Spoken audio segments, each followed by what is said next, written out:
একাদশী যারা করেন না, এইদিকে তাকাবেন। মুসলমানদের দেখবেন 30 দিনে 30টা রোজা রাখা হয়। এইদিকে 30 দিনে 30টা রোজা রাখা হয়। ভোর 4টে থেকে সন্ধে 6টা পর্যন্ত থুতু পর্যন্ত গেলে না, জল খাবার তো দূরের কথা। কিন্তু আমাদের যারা একাদশী করবেন তাদের জন্য বলেছে, যদি নির্জলা একাদশী করতে পারেন তাহলে খুব ভালো কথা, যদি না করতে পারেন তাহলে সহজ উপায় দিয়েছে।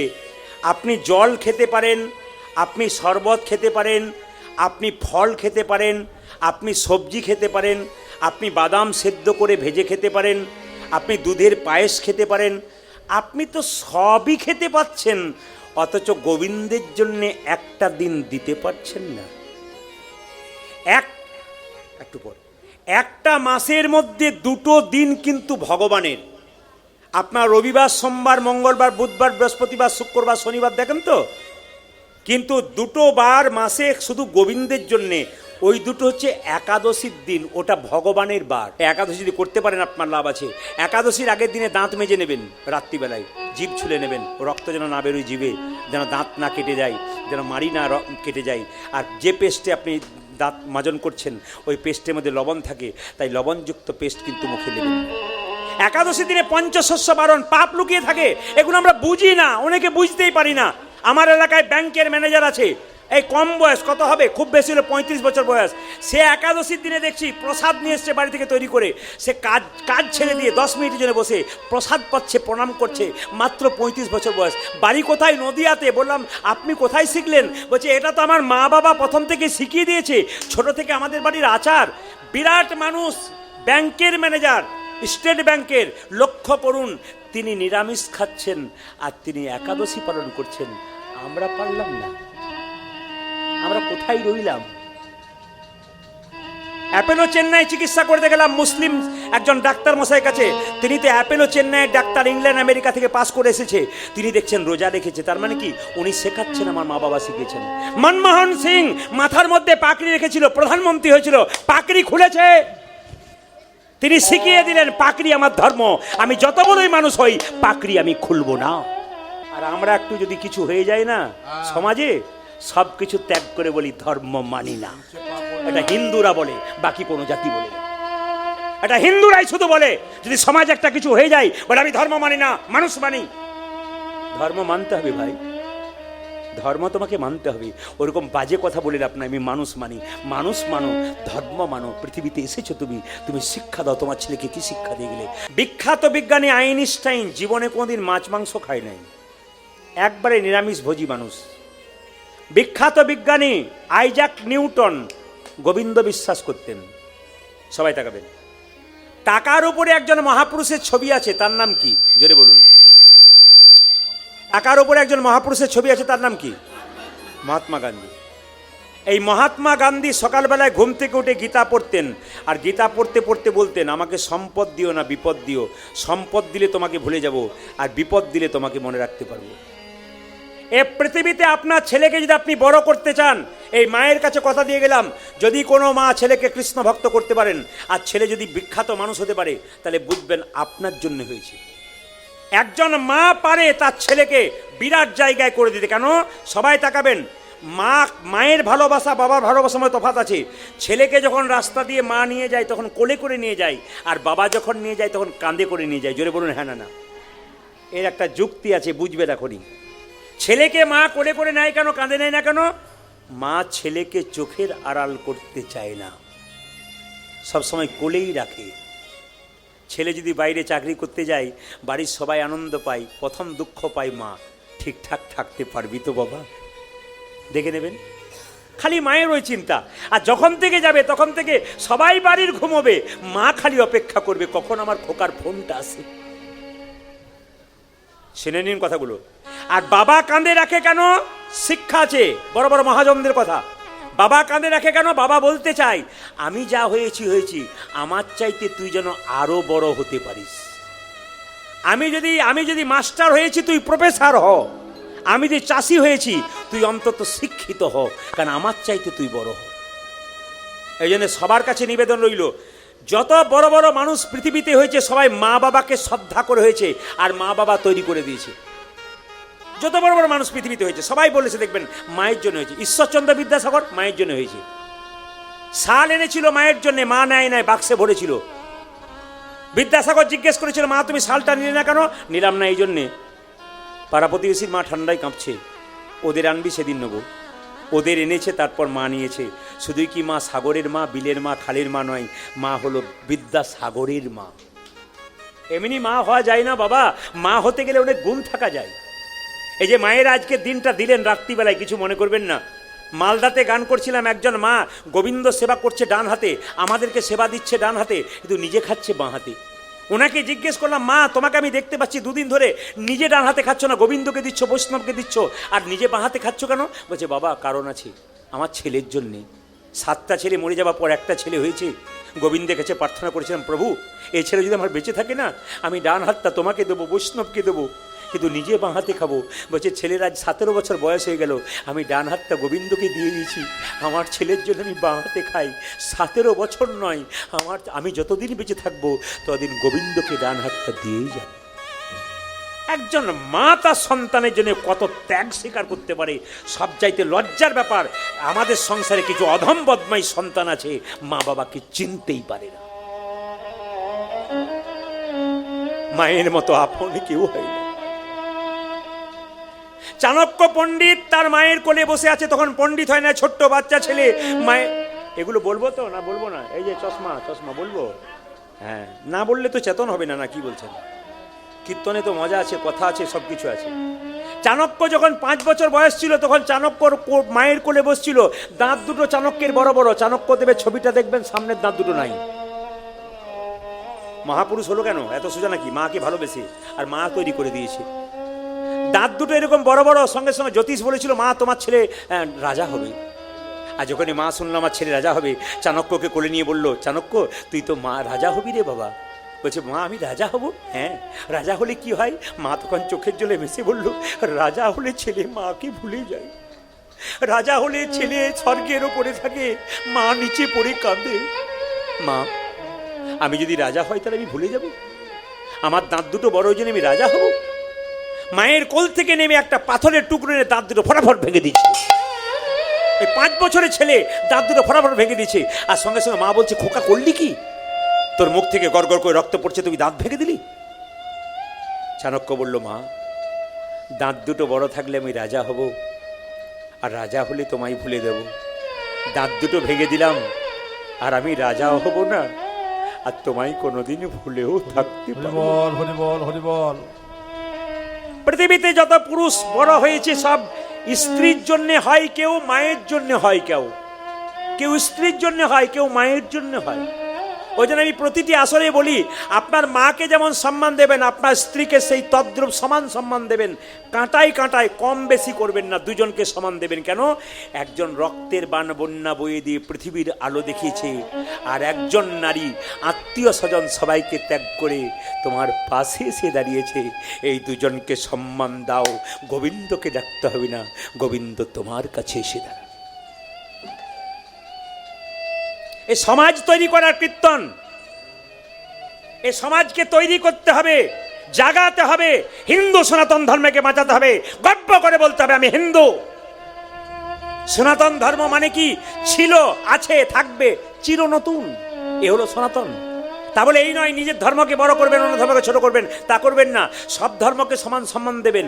ধর্ম যার যার সবার, কারণ ধর্ম সবার ভালো, ধর্ম সুস্থ, আমরা খারাপ। দেখুন, ভগবানকে যখন আপনি ডাকবেন, ভগবান তখন আপনাকে মাঝে মাঝে পরীক্ষা করবে। যে খুব ভগবানকে ডাকে তার চাল ফুটে মাথাতে জল পড়ে, দেখবেন ঘরে। যে ভগবানকে ডাকে তার দেখবেন বেশি কষ্ট হয়, সে ছেঁড়া জামা কাপড় পরে। কেন? ভগবান ধাক্কা দিয়ে দেখে তুমি যে আমার হয়েছ, কতখানি হয়েছ। ও মাইরা, যারা কীর্তন শুনতে যারা কীর্তন শুনতে এসছেন, ঝালমুড়ি খাচ্ছেন, পাঁপড় খাচ্ছেন, ওদেরকে বলে যায়, মন দিয়ে শুনবেন।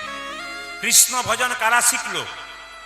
বিখ্যাত ক্রিকেটার বিরাট কোহলি এবং তার স্ত্রী অনুষ্কা, যার নাকি দেশে দেশে বাড়ি আছে, যার নাকি টাকার কোনো হিসাব নাই, সে সব কিছু ছেড়ে দিয়ে বৃন্দাবনে প্রেমানন্দ মহারাজের চরণে বসে আছে। যদি বিবেক থাকে তাহলে প্রশ্ন করবেন যারা কীর্তন শুনতে এসছেন, আমাদের আর কি আছে, আপনাদের কি আছে? বিশ্ববিখ্যাত ক্রিকেটার বিরাট কোহলি, তার স্ত্রী অনুষ্কা, যার নাকি দেশে দেশে একটা করে বাড়ি আছে, যার নাকি টাকার হিসাব নাই, সে বৃন্দাবনে প্রেমানন্দ মহারাজের কাছে গিয়ে তুলসীর মালা পরে নিয়েছে। আমরা পারলাম না। আমাদের পাড়ার ভম্বর একটু চাকরি করার পরও ভগবানকে ভুলে গেছে, ওরা আমি সব নিজে করি, কেউ আমাকে খায়ও না। এই তো আমাদের ব্যাপার, সবচেয়ে লজ্জার ব্যাপার। আবার সবাই লক্ষ্য করবেন মায়েরা, যিনি চাঁদে গিয়েছিলেন আপনার ছেলে মেয়েকে পড়াবেন, যিনি চাঁদে গিয়েছিলেন তার নাম সুনিতা উইলিয়ামস। তার ব্যাগের মধ্যে কি পাওয়া গেছে জানেন? একটা গণেশের মূর্তি, একটা শ্রীমদ্ ভাগবত গীতা। সাংবাদিকরা জিজ্ঞেস করেছিল, এই শ্রীমদ্ ভাগবত গীতা আর গণেশ মূর্তিটা কে তোমাকে রাখতে বলেছে? বলে আমার বাবা, আমার মা। তার মানে আপনারা যারা কীর্তন শুনতে এসছেন, কেউ বাবা কেউ মা। আপনার যতক্ষণ কীর্তন শুনছেন, আপনার মেয়েকে আপনার ছেলেকে শিক্ষা দেবেন ব্যাগে একটা করে গীতা রাখবার জন্য। আর দাদা ভাইয়েরা যারা কীর্তন শুনতে এসছেন, তাদের কাছে প্রদীপ পরে নিবেদন রইল, আপনারা যত দূরই যান, মোটর সাইকেলে যান, সাইকেলে যান, সবার কাছে নিবেদন রইল একটা ছোট্ট গীতা অন্তত পকেটে রাখবেন, নইলে ব্যাগে রাখবেন। সবাই মাথায় রাখবেন, ব্যাগের ভেতর রাখবেন। ছোট্ট বাচ্চা স্কুলে যাচ্ছে, গীতা ব্যাগের মধ্যে রাখবেন।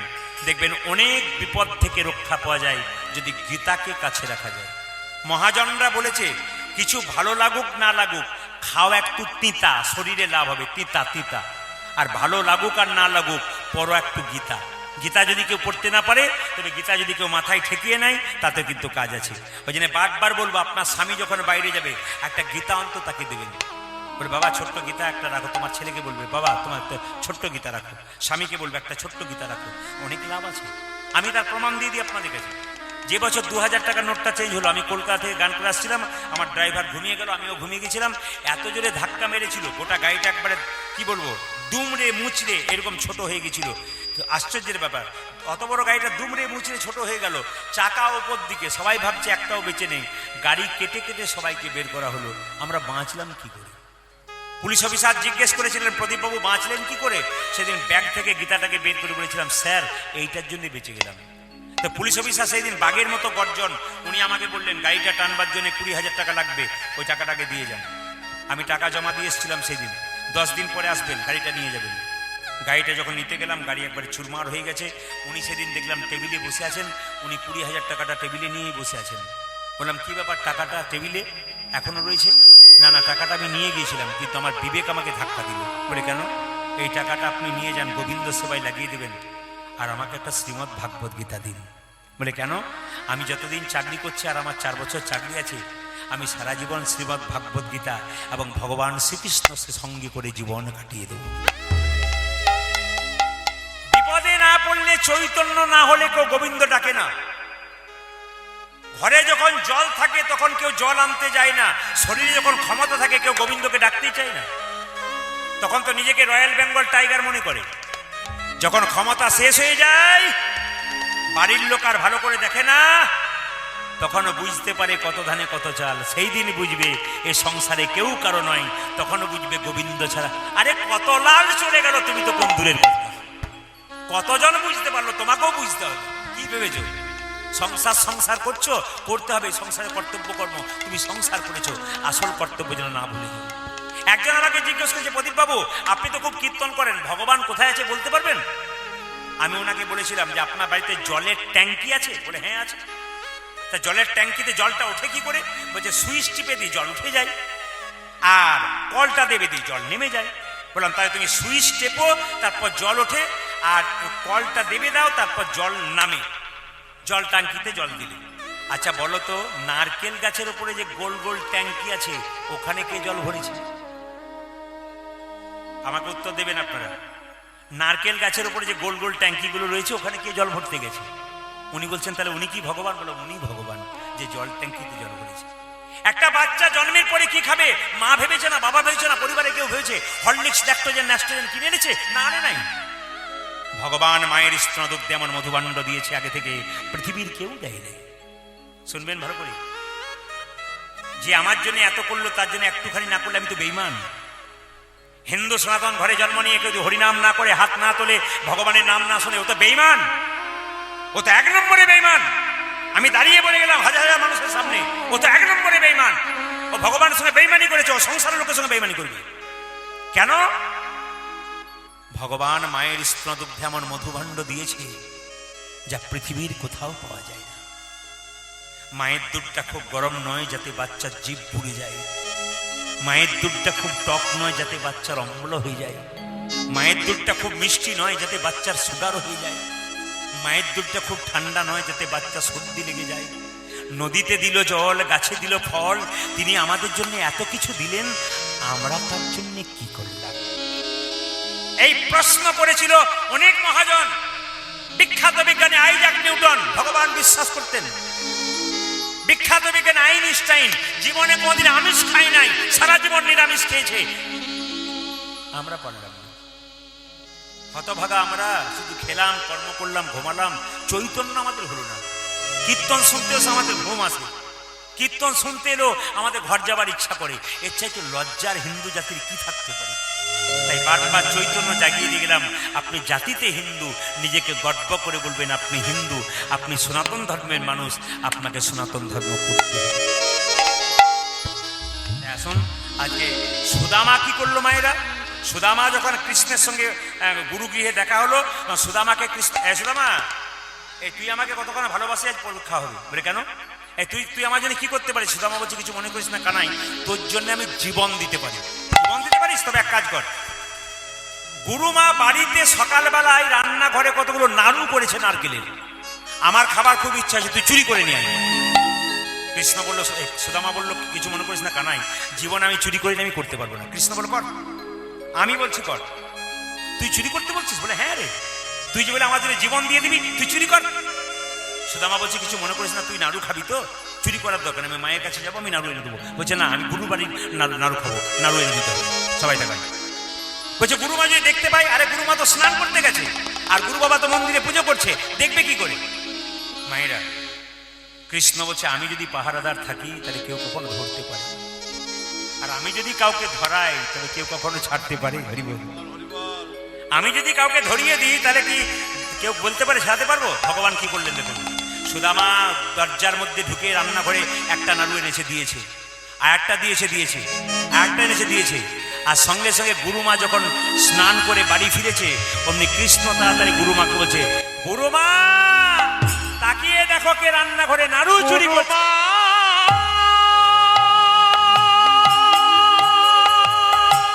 তাকিয়ে দেখো, তুমি আমাকে চোর বলো?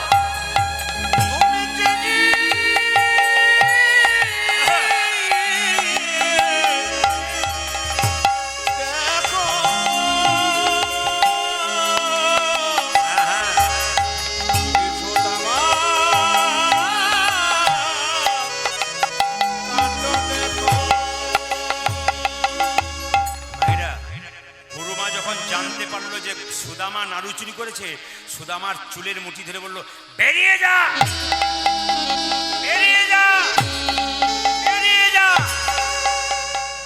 বেঈমান কোথাকার, তুই যেদিন গুরুগৃহে এলি সেদিন আমার মধুমঙ্গল মারা গেছে অনেক আগে।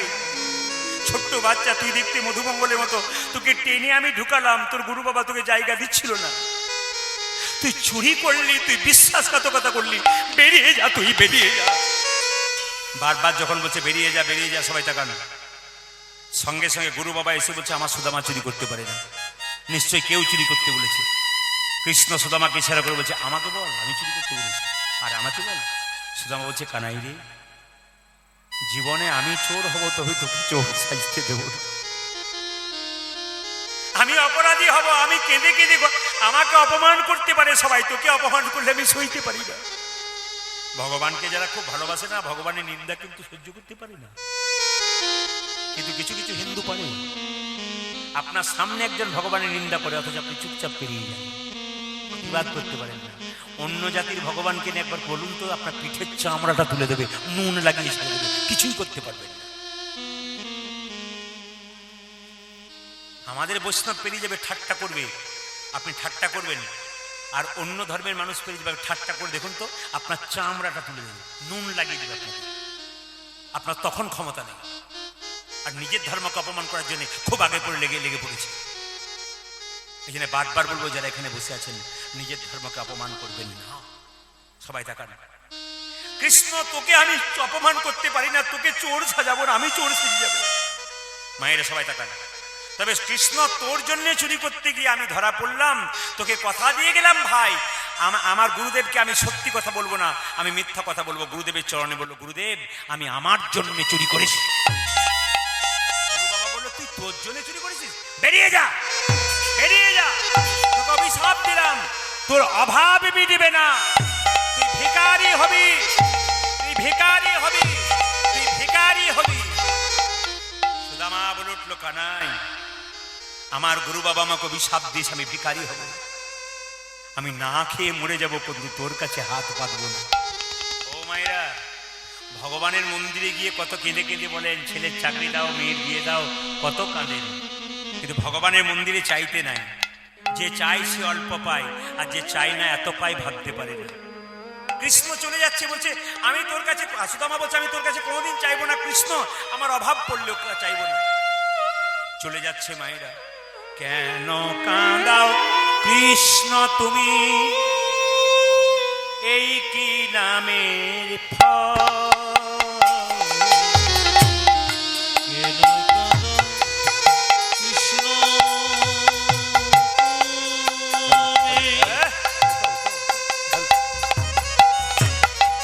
যখন কাজ করবে তারটা ভালো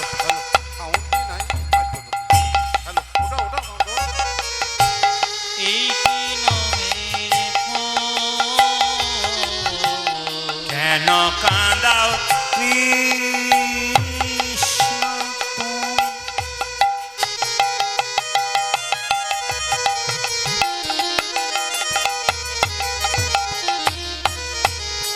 ও গো দয়াম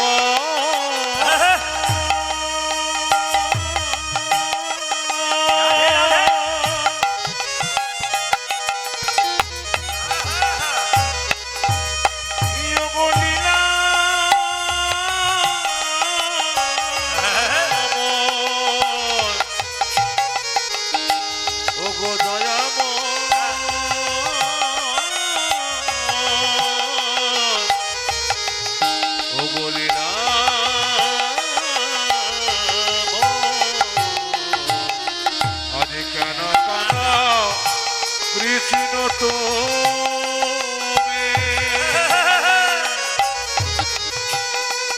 কি নামের যে জন কাঁদে কাঁদাও তারে, হ্যালো চোখের জল, কাঁদে কাঁদাও তারে, দাও গো চোখের জল। ও যে জন কাঁদে কাঁদাও তারে, দাও গো চোখের জল। সংসারে যে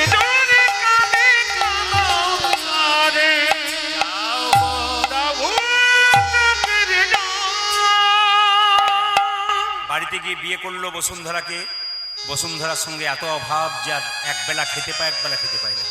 আমি একটা কোশ্চেন জিজ্ঞেস করবো আপনাদেরকে, এটা উত্তর দিতে পারলে আমি খুশি হব। আচ্ছা মায়েরা, সংসারে কেউ যদি মারা যায়, তো মারা যাবার সময় যে জামাটা পরে মরে, সেই জামাটা সঙ্গে দিয়ে দিন না বাড়িতে রেখে দিন? জোরে বলুন, কি করেন? বাড়িতে রেখে দিন বলে নাকি? না, যেভাবে বসে আছেন তাদের মধ্যে বাড়িতে রেখে দেন নাকি? মানে যে আপনার বাড়ির লোকটা যদি কেউ মারা যায়, তো যে জামাটা পরে মরে ওই জামাটা দিয়ে দেন না ঘরে রেখে দেন? জোরে বলুন, কি দিয়ে দেয় নাকি? আপনার মায়েরা চুপ করে আছেন, রেখে দেন বলে নাকি? দিয়ে দেন তো? আচ্ছা বেশ, ঠিক আছে। এইবার বলুন, মানে আপনারা এত চুপচাপ আছেন না, আমাকে জোর করে বের করে দিতে হচ্ছে আর কি, সবাই তাকায়। আচ্ছা বলুন এবার, আপনার বাড়িতে যে লোকটা কাঁথাতে শুয়ে আছে, যে কাঁথাতে শুয়ে মরল, সেই কাঁথাটা ফেলে দেন না ওর সঙ্গে দিয়ে দিন? জোরে বলুন। না রেখে দেন? কাঁথাটা ফেলে দেন। আর যে সোনার মালাটা গলায় নিয়ে মরে, ওটা কি করেন?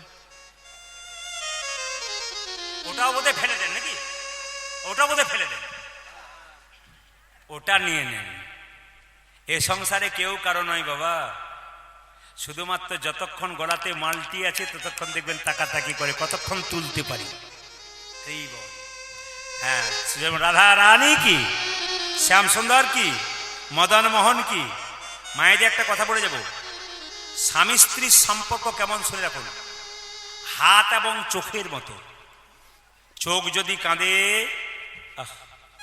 হাত এবং চোখের মতো।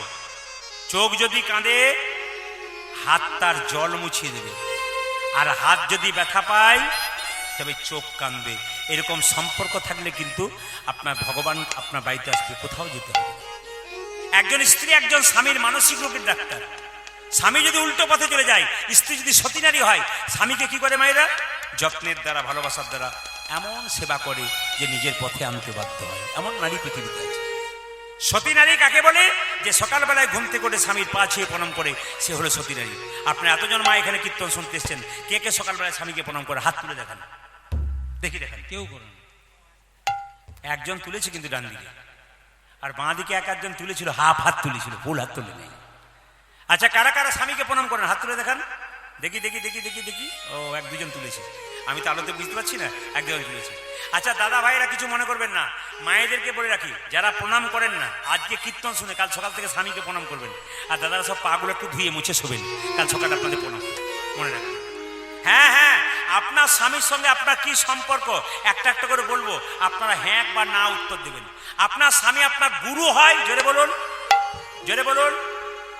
ওরা বলছে হ্যাঁ হয়, কি যে হয় বাড়ি না গেলে বুঝবেন না। আপনার স্বামী আপনার দেবতা হয়? বাহ, হ্যাঁ বলছে গো। আপনার স্বামী আপনার বাবা হয়? বাবা হয়? এবার হয় নাকি? অনেকে ভয় পাচ্ছে। আপনার স্বামী আপনার ভাই হয়? আপনার স্বামী আপনার ছেলে হয়? কি করে হয়? শাস্ত্র বলে দিয়েছে। কে বলেছে? না, নিমাই যেদিন সন্ন্যাস নেবে, বিষ্ণুপ্রিয়াকে নিমাই বলেছিল তুমি বাপের বাড়ি চলে যাও। বিষ্ণুপ্রিয়া বলেছিল স্বামী এটা কি বাপের বাড়ি নয়, এটা তো আমার এটা তো বাপের বাড়ি, বলে এটা শ্বশুর বাড়ি, তুমি আমাকে বিয়ে করেছো। বলছে না, তুমি আমার বাবা, তুমি আমার ছেলে, তুমি আমার ভাই, তুমি আমার ইহকাল, তুমি আমার পরকাল। নিমাই বলেছে আমি তোমার বাবা কি করে হলাম, ছেলে কি করে হলাম? বিষ্ণুপ্রিয়া বলেছে শোনো, তুমি যেমন পণ্ডিত মানুষ, আমার বাবা সনাতন মিশ্র পণ্ডিত মানুষ, তিনি আমাকে শিখিয়ে দিয়েছে অন্নদানে পিতা সম রতিদানে রতি, অন্নদানে পিতা সম রতিদানে রতি, অন্নদানে পিতা সম রতিদানে রতি। অন্নদানে পিতা সম রতিদানে প্রতি। স্বামী স্ত্রী কিছু মনে করবেন না, মেয়েদের যখন বিয়ে হয় না অন্ন জোগাড় করে কে? তার বাবা। আর যখন বিয়ে হয় তখন কি অন্ন জোগাড় করে? স্বামী।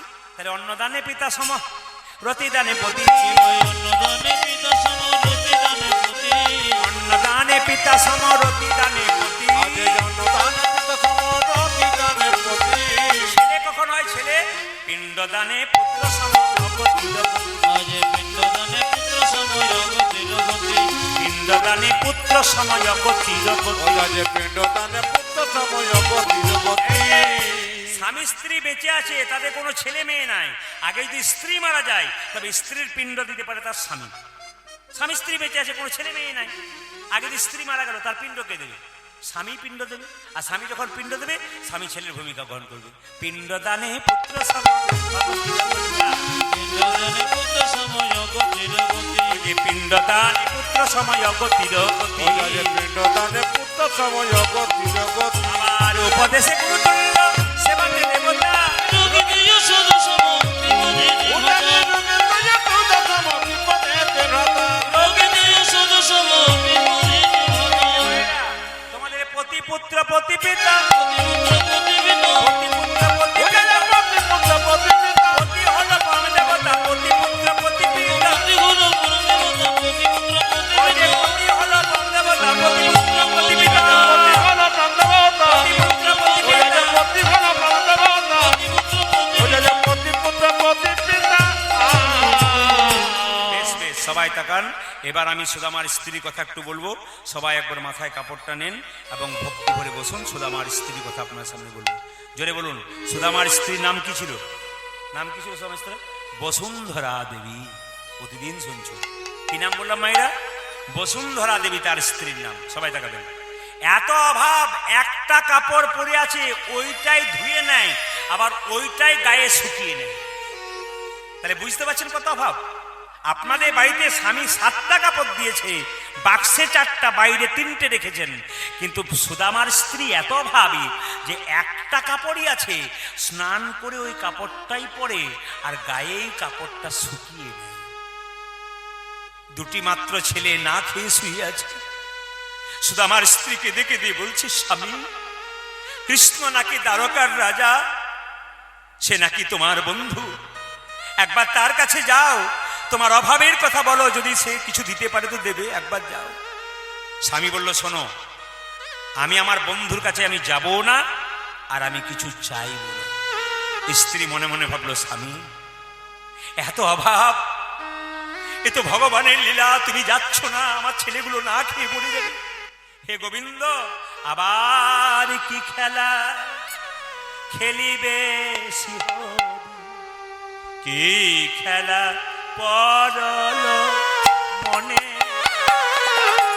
আর কি খেলা খেলিবে সে হরে, কি খেলা করল মনে। যে আবার কি খেলা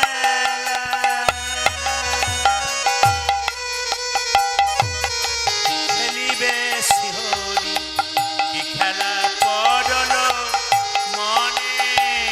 আজ আবার কি খেলা খেলবে জীবনে, কি খেলা পড়ল মনে।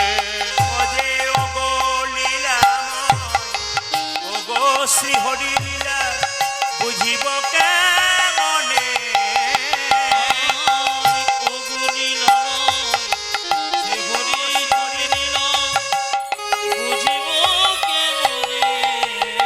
ওজে লীলাময় তুমি, ওগো শ্রী হরি লীলা, বুঝিব কেমনে।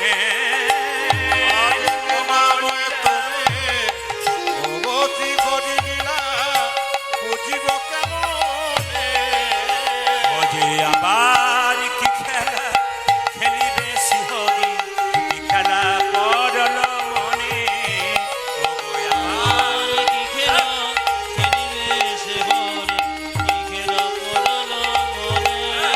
আজ কি খেলা পড়ল মনে, খেলা পড়ল আজ কি খেলা পড়ল মনে। দেখুন, কিছু মনে করবেন না বাবা, যারা 12টা পর্যন্ত রাত্রিতে কীর্তন শুনছেন তাদের ধন্যবাদ জানালাম। অনেক দূর দূরান্ত থেকে আপনারা অনেকে এসেছেন, 12টা বাজতে চলে আপনারা কীর্তন শুনছেন। একটা কথা আপনাদের বলবো, বাড়িতে অভাব যদি হয়, স্ত্রী আপনাকে চাপ দিতে পারে, তুমি আনো আনো, স্ত্রীর চুলের মুঠি ধরে মারবেন না। সবাই তাকাবেন, যদি কোনো পুরুষ কোনো নারীর চুলের মুঠি ধরে মারে, তাহলে জানবেন সেই পুরুষ সেই দিনই শেষ হয়ে গেল। আস্তে বাবা, যদি কোনো নারী, তার স্ত্রী হোক বা পরনারী হোক, যদি কোনো পুরুষ তার চুলের মুঠি ধরে বারবার অত্যাচার করে, জানবেন সেই পুরুষ শেষ হয়ে গেল। মহাভারতের দিকে তাকান, দ্রৌপদীর চুলের মুঠি ধরেছিল দুঃশাসন, শেষ হয়ে গেল।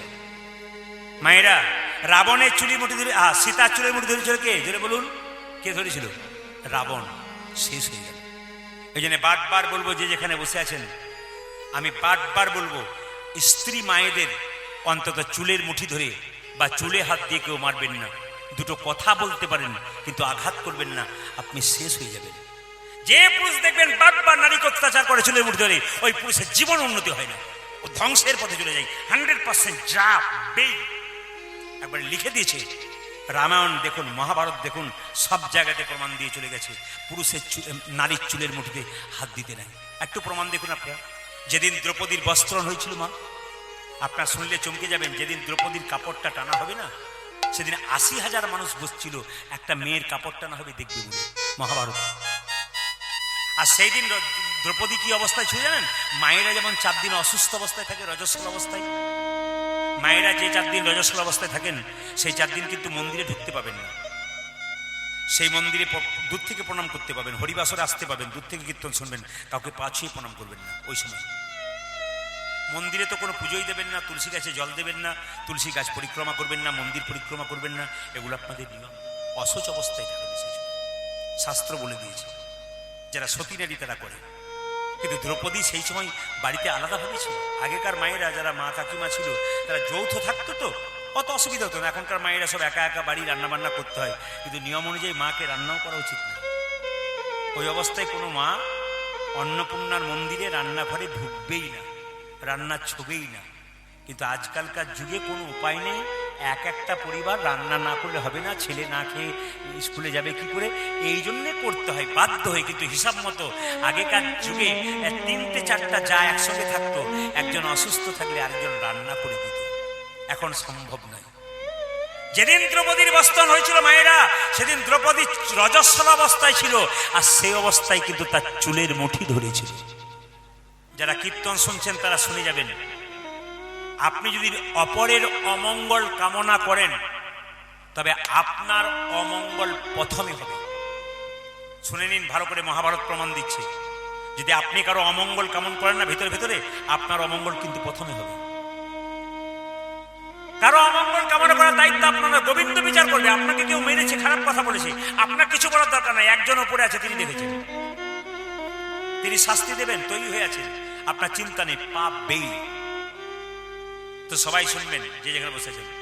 দ্রৌপদীর যেদিন বস্ত্রণ হচ্ছে না, সেদিন দ্রৌপদীকে দুঃশাসন চুলের মুঠি ধরে যখন আসরে আনলো, যখন বারবার বস্ত্রটাকে টানছে, সবাই তাকান, তখন নারদ মুনি কৃষ্ণকে বলছে, প্রভু অসহায় নারী কাপড়টা টানছে, এক হাতে কাপড়টা ধরে আছে আর এক হাতে তোমায় ডাকছে, প্রভু বাঁচাও, একজনের নারীর বস্ত্র বাঁচাও। একজনের নারীর অপমান সইবে না, একজনের নারীকে কোনোদিন অপমান করতে দেবে না। যত পুরুষ মানুষ এখানে কীর্তন শুনতেছে, সবার কাছে নিবেদন করবে, রাস্তায় যদি কোনো নারীকে কেউ অত্যাচার করে, আপনি প্রতিবাদ করবেন। আপনাকে জেলে যেতে হয়, তবু একজন নারীকে বাঁচানোর জন্য আপনাকে প্রতিবাদ করতে হবে। নারী অবলার মতো রাস্তা দিয়ে যাবে, পুরুষ তাকে অত্যাচার করবে, আর আপনি প্রতিবাদ করতে পারলেন না। আপনি পুরুষ হলেন কি করে? আপনি তো কাপুরুষ হয়ে গেলেন। প্রতিবাদ করতে শিখুন, অন্যায়ের প্রতিবাদ করুন। বারবার বলে গেলাম আপনাদের কাছে, কোন নারী যেন অপমানিত না হয়, কোন নারী যেন অত্যাচারিত না হয়। মায়েরা সবাই তাকান, দ্রৌপদী এক হাতে কাপড়টা ধরে আছে, এক হাতে ভগবানকে ডাকছে। নারদ বলছে, প্রভু এক হাতে বস্ত্র ধরে আছে, এক হাতে তোমায় ডাকছে, তুমি বাঁচাও। ভগবান বলছেন, নারদ, দ্রৌপদী এক হাতে আমাকে ডাকছে আর এক হাতে নিজের ওপরে ভরসা করে বসে আছে, আমার ওপরে দুহাত ভরসা করতে পারে না। ভগবান বললেন, নারদ, যে দুহাত তুলে ডাকে না, আমি তার কাছে জীবনে কোনো এই জন্য আমি আপনাদের মাঝে মাঝে বলি যে হাত দুটো তুলুন। যত তুলবেন না, যত সারেন্ডার হয়ে যাবেন না, তত ঠিক আছে। নিতে শিখবেন না মা, দিতে শিখবেন। আপনি প্রণাম নিয়ে যত না আনন্দ পাবেন, লোককে প্রণাম করে তার চাইতে বেশি আনন্দ পাবেন। লোকের ঘরে খেয়ে যত না আনন্দ পাবেন, লোককে খাইয়ে তার চাইতে বেশি আনন্দ পাবেন। দেখে নেবেন, একদিন আপনার বাড়িতে কোনো ভিখারিকে পেট ভরে খাওয়াবেন না, সেদিন মনে হবে আপনার জীবন ধন্য হয়ে গেল। আপনি যাকে দেখবেন তাকে প্রণাম করবেন, আপনার আনন্দ আছে। দ্রৌপদী বারবার যখন কাপড়টা টানছে, দ্রৌপদী যেই না দুহাত তুলে বলছে, হে গোবিন্দ, যা কিছু আমার সকলই তোমার, আমার কেবল তুমি, জীবনে মননে জন্মে জন্মে প্রাণনাথ হয়ে তুমি। ভগবান বস্ত্র জোগাড় করছে, সবাই তাকাবেন। ভগবান যখন বস্ত্র জোগাড় করছে, তখন দুঃশাসন বাড়িতে জল খেতে গেছে, দেখছে তাদের 100 ভাইয়ের স্ত্রী উলঙ্গ হয়ে বসে। শুনবেন মাইরা, এই জায়গাটা খুব দামি জায়গা, যারা বাবার আছেন, ভক্ত বাবা, তারা শুনছেন মন দিয়ে। দুঃশাসন যখন কাপড় টানছে, দুর্যোধনকে বলল, দাদা তুমি এবার টানো, আমি যাই। বলে, কোথায়? আমার জল তৃষ্ণা পেয়েছে। বাড়ি ভেতর জল পান করতে গেল, দেখতে পেল তার স্ত্রী আর 100 ভাইয়ের স্ত্রী উলঙ্গ হয়ে চুপচাপ বসে আছে। দুঃশাসন তার স্ত্রীকে বলল, কি গো, তুমি উলঙ্গ হয়ে বসে আছো? বলছে, শুধু আমি নয়, 100 ভাইয়ের স্ত্রী উলঙ্গ হয়ে বসে আছে। এই অবস্থা কে করলো? বলে, তোমার আর তোমার দাদার জন্য হলো। বলে, কেন? দ্রৌপদী বস্ত্র চাইছে, ভগবান বস্ত্র দিচ্ছে, এত বস্ত্র পাবে কোথায়? আমাদেরগুলো টানছে আর দ্রৌপদীকে দানে করছে। কি শিখলেন? তবে আপনি যদি কারো অমঙ্গল করেন, আপনার অমঙ্গল কিন্তু আগে হবে। বসুন্ধরা বলছে, স্বামী তুমি একবার যাও। সুদামা বলল, আমি যেতে পারি, তবে আমার বন্ধু তো চিড়ের নাড়ু খেতে ভালোবাসে, তুমি আনতে পারবে? বলছে, আমি আমার জন্য আনবো না, গোবিন্দের জন্য আনবো। বাড়ি বাড়ি ভিক্ষা করতে গেছে তার স্ত্রী, ভিক্ষা দাও গো নগরবাসী, ভিক্ষা দাও আমায়, আমায় ভিক্ষা দাও গো নগরবাসী, ভিক্ষা দাও, ভিক্ষা দাও গো নগরবাসী, ভিক্ষা দাও আমায়, আজ ভিক্ষা দাও গো নগরবাসী,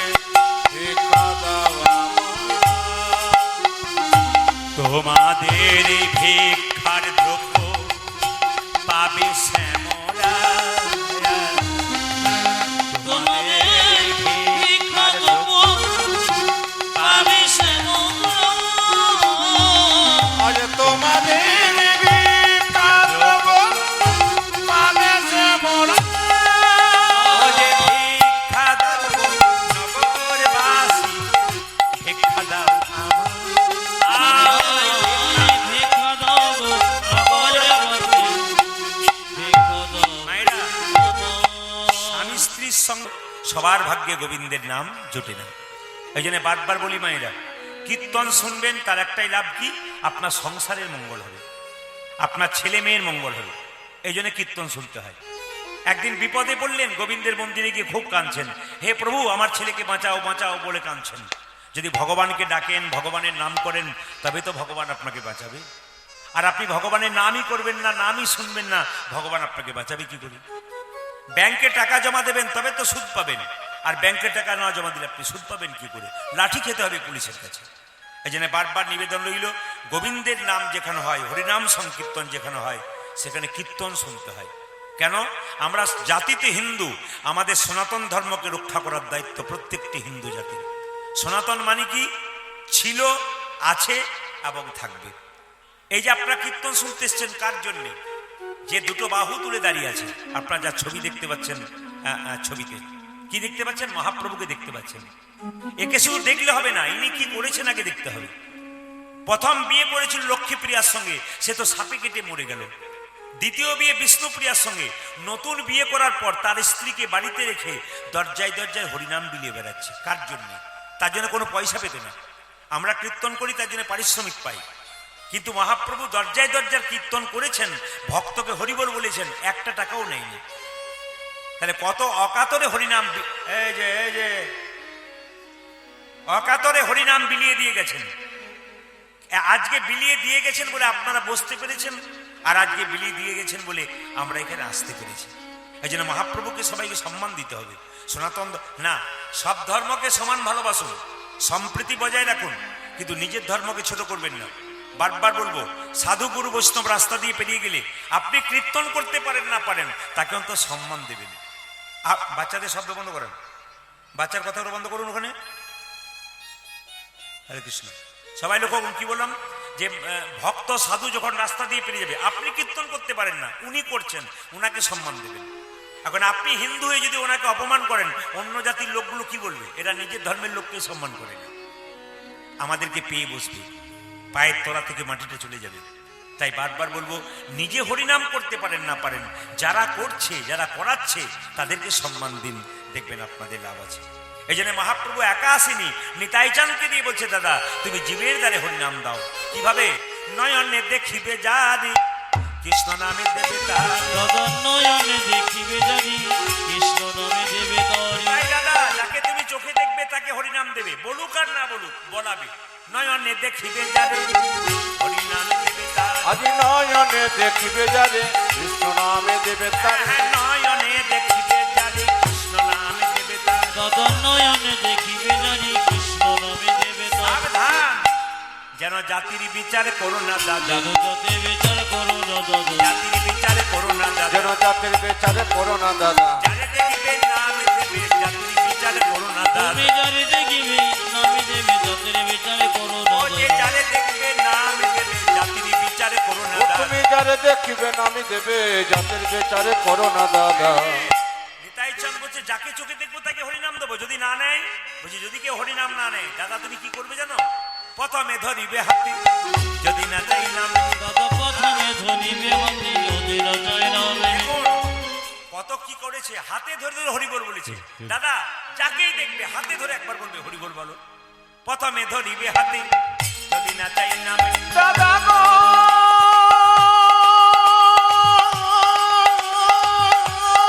হরিবল।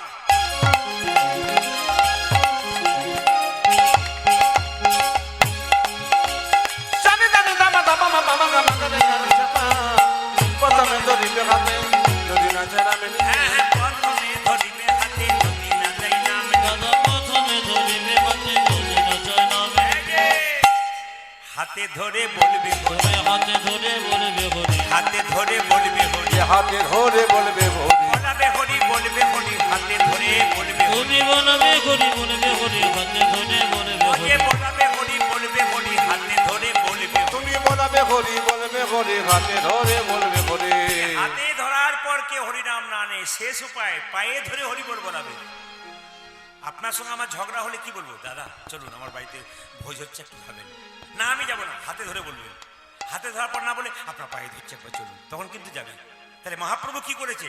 হাতে ধরেছে, পায়ে ধরেছে, কেন? হরিনাম বলানোর জন্য।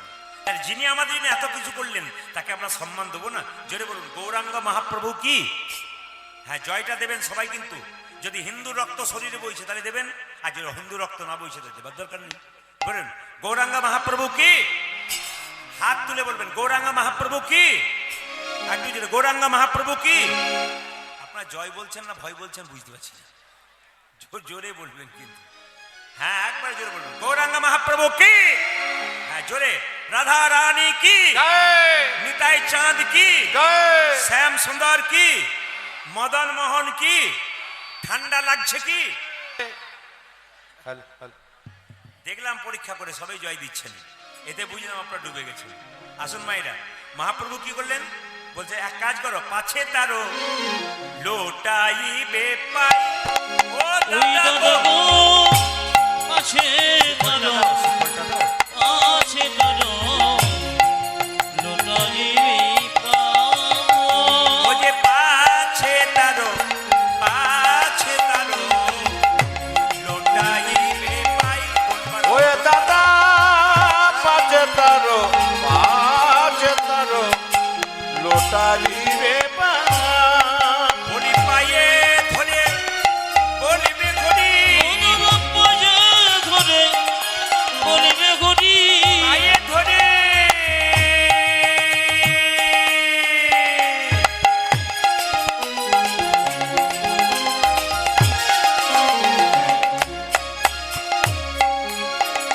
ও দাদা পায়ে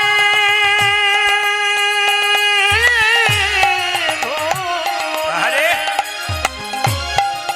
তুমি বলিবে ঘড়ি ও যে বলাবে ঘড়ি বলিবে ঘড়ি, পায়ে ধরে বলিবে ঘড়ি, বলবে ঘড়ি বলিবে ঘড়ি ও যে হাতে ধরি পায়ে ও ঘড়ি। তুমি বনাবে ঘড়ি বলিবে ঘড়ি এই মিনতি তোমায় ও করি তুমি বনাবে ঘড়ি বলিবে ঘড়ি এই মিনতি তোমায় করি পায়ে ধরে বলিবে ঘড়ি আছে তারো লোটাইবে পায়।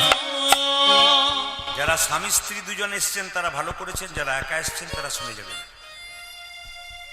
যদি গৃহস্থের মঙ্গল চাইতে হয় তাহলে শাস্ত্র কিছু কথা বলেছে যেগুলো সকাল থেকে করতে হয়। সকালবেলায় ঘুম থেকে উঠে দরজার সামনে জল ছড়া দেন মায়েরা? জোরে বলুন হ্যাঁ না না দেন তো, দেন? আচ্ছা বেশ, বলবেন কিন্তু, যদি না বলেন তাহলে চুপ করে থাকবো, আর যদি বলেন তাহলে আমি কিছু বলে যাব। আর যারা অন্ধকারে বসছেন লাইটে আমি বুঝতে পারছি না, একটু হাঁটা দেবেন। সকালবেলায় ঘুম থেকে উঠে দরজাতে জল ছড়া দিতে হয়, আপনাকে নিয়ে শাস্তি পেতে হবে। ওই জন্য আমি সবসময় সব জায়গাতে বলি মাইক সেট ভালো করুন, মাইক সেট ভালো করুন। কি কা চু চা করতে করতেই সব শেষ, জানি তাই। সবাই লক্ষ্য করুন যে যেখানে বসে আছেন মায়ের, সকালবেলায় দরজাতে যে আপনার জল ছড়া দেন না, তার সঙ্গে একটা জিনিস মেশাতে হয়। আপনারা জানেন না, সেটা জানিয়ে দিয়ে গেলাম, কাল থেকে দিলে আপনার লাভ আছে।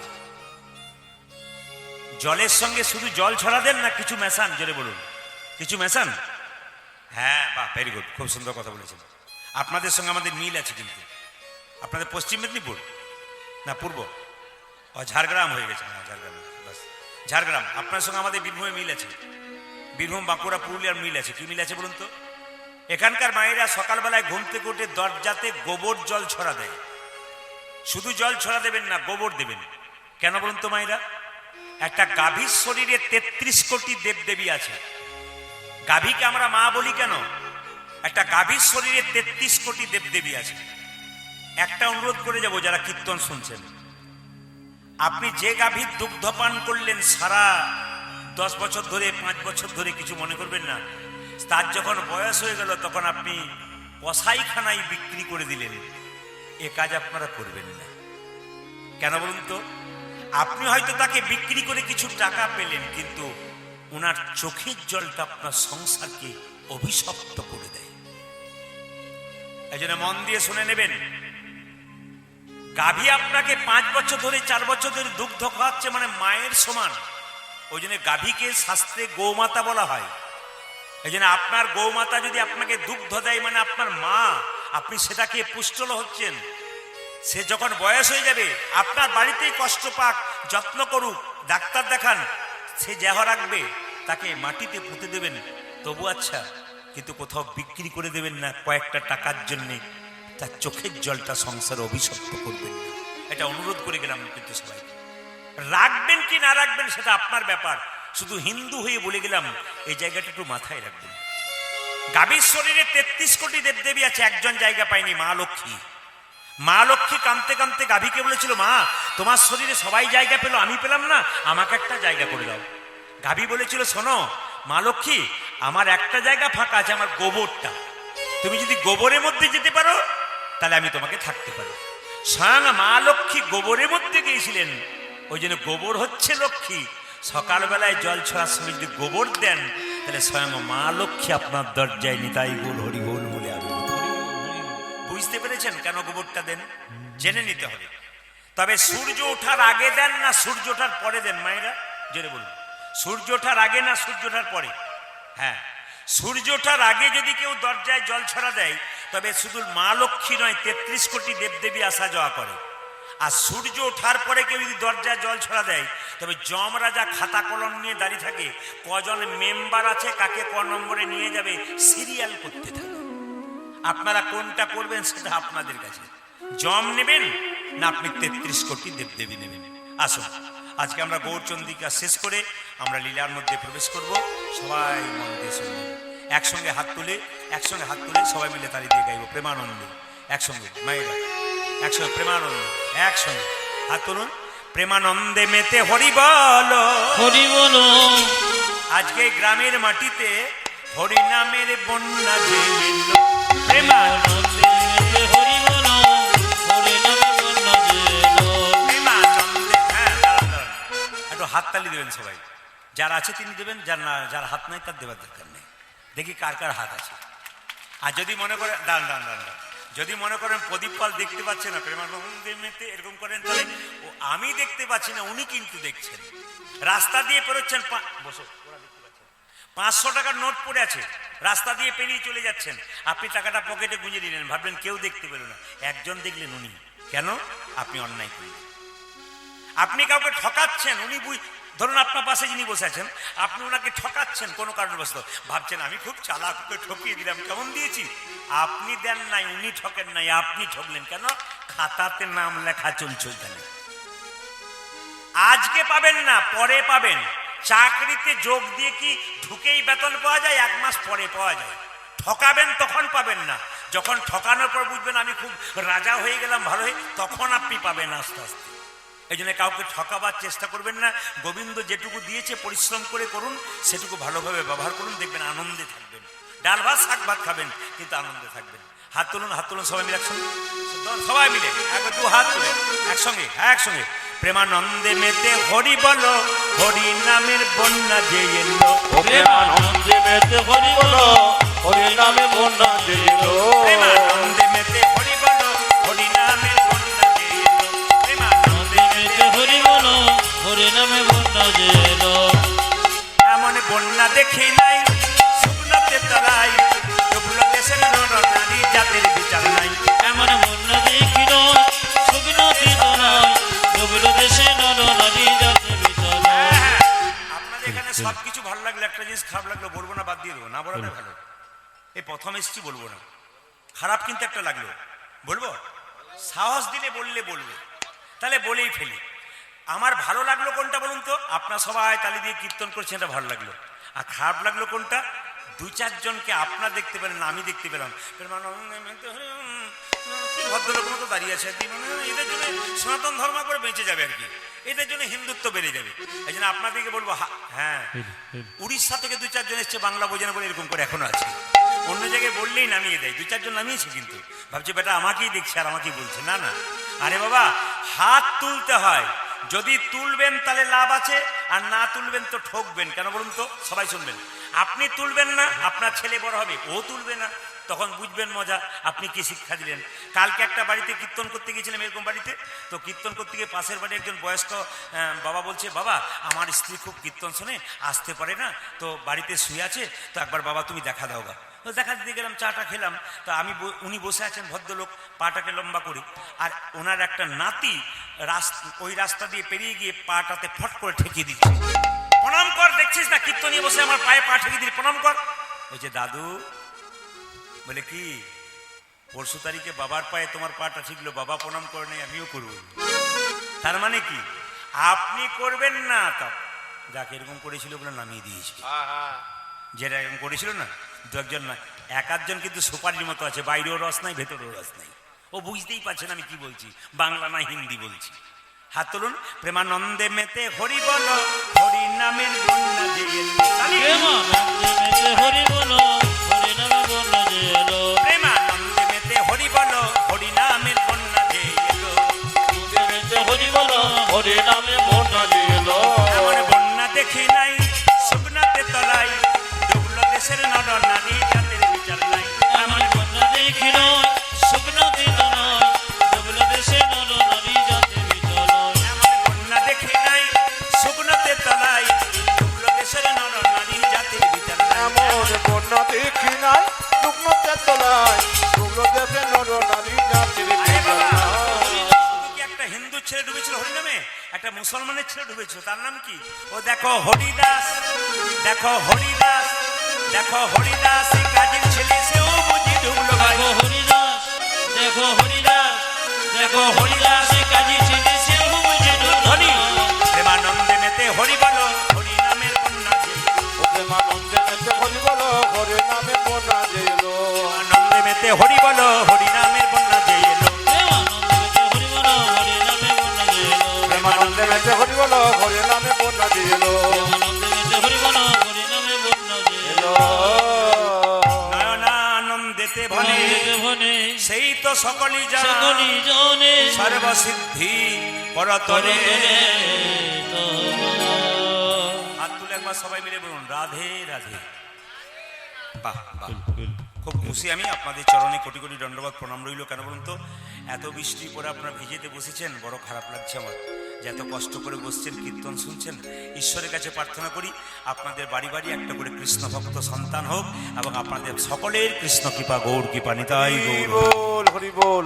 এই প্রার্থনা করে গেলাম, আপনারা ভালো থাকবেন, খুশি থাকবেন, লীলার মাধ্যমে বলে যাব। জোরে বলুন, মানে বৃন্দাবনে গেলে কিন্তু রাধে রাধে বলতে হয়। আজকে এই জায়গাটা বৃন্দাবন তো, তাই সবাই দোনো হাত দিয়ে বলুন রাধে রাধে। বাহ বাহ, আমি কিন্তু যার বাড়িতে কীর্তন করতে এসেছি, কালকে সকালে আমার বেরিয়ে যাব, আমার হাওড়াতে গান আছে। আমি কিন্তু মাঝ রাস্তায় ফোন করব যে বাবাজি, আমি যে রাধে রাধে বলতে বলেছিলাম সব সকাল থেকে বলছে তো, কাল সকাল থেকে যে জায়গায় দেখবেন কি বলবেন, রাধে রাধে, এরকম সুরে কিন্তু। কি বলবেন বলুন তো, জোরে বলুন তো, কি বলবেন? বা বা বা, আর একটু জোরে বলুন রাধে রাধে। না না, আপনাদের ঝাড়গ্রামের যে ভক্ত আছে না, পাকা পাকা ভক্ত, কারণ আমি ঝাড়গ্রাম এলাকায় যত গান করেছি সব জায়গায় দেখেছি একবারে খুব পাকা পাকা ভক্ত আছে। অনেকে চুপ করে থাকে কিন্তু বোঝে খুব বেশি। জোরে বলুন রাধে রাধে। চলুন আমরা বৃন্দাবন, চলো রে মনে বৃন্দাবন ধাম, চলো রে মনে বৃন্দাবন ধাম, রতি যা রাধে রাধে নাম, मिलेंगे कुंज बिहारी, मिलेंगे राधा प्यारी, चला मन बिंदा। চলো মন বিন্দু মন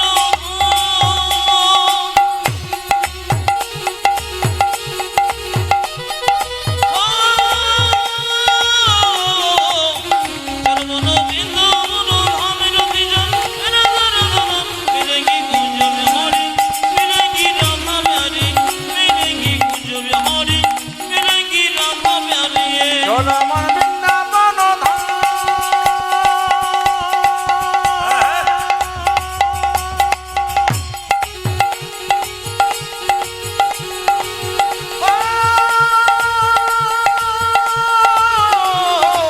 চলে বৃন্দাবন ধাম, রাধে যা রাধা রাধা নাম, মিলেঙ্গি কুঞ্জ বিহারি, মিলেঙ্গি রাধা প্যারি, মিলেঙ্গি কুঞ্জ বিহারি, মিলেঙ্গি রাধা প্যারি। सब धाम से प्रिय वृंदावन धाम है, सबसे मीठो मधुसी राधा नाम है। ओ ओ ओ ओ सब धाम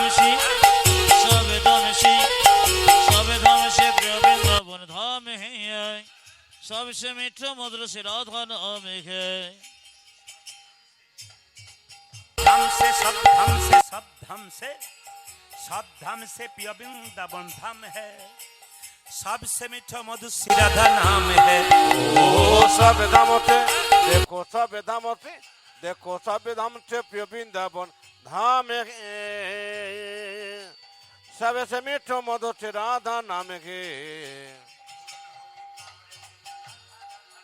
तेरी पुनर्भोगी को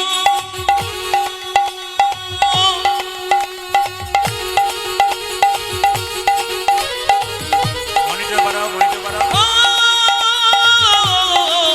तेरी पुनर्भोगी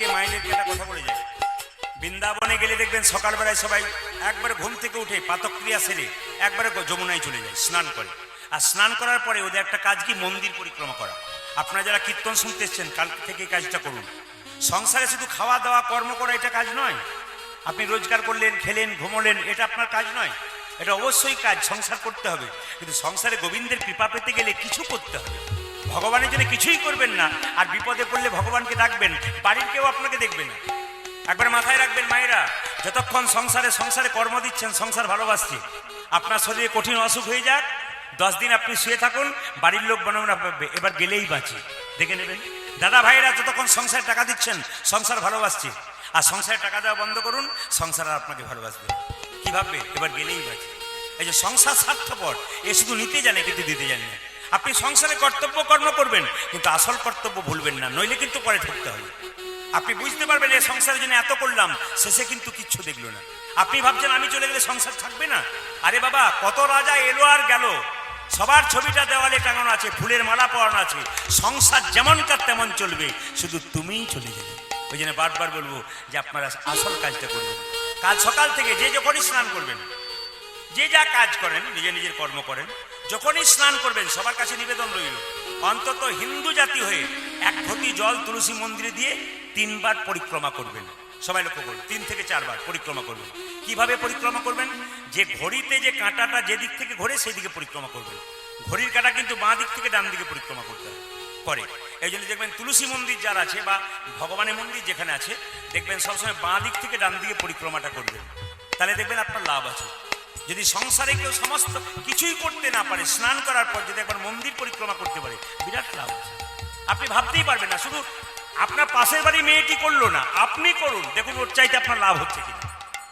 একবার 100% কথা দিয়ে গেলাম আপনি 1 বছর করুন 1 বছর পর বুঝতে পারবেন যে আমি কি জায়গায় গেলাম আর যে করছে না সে কোন জায়গায় গেছে কিছু গোবিন্দের জন্য করুন দেখবেন আপনার লাভ আছে पाथ होने से जमुना में नहाएंगे परिक्रमा करके जीवन सफल बनाएंगे प्रार्थनिशी जमुना में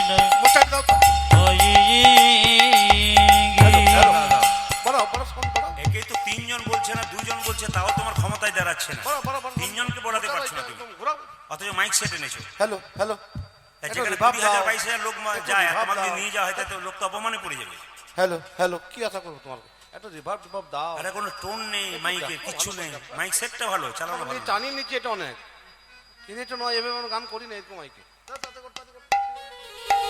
पाथ होने से जमुना में नहाएंगे परिक्रमा करके जीवन सफल बनाएंगे ओ प्रात होने से देखो प्रात होने से जमुना में ना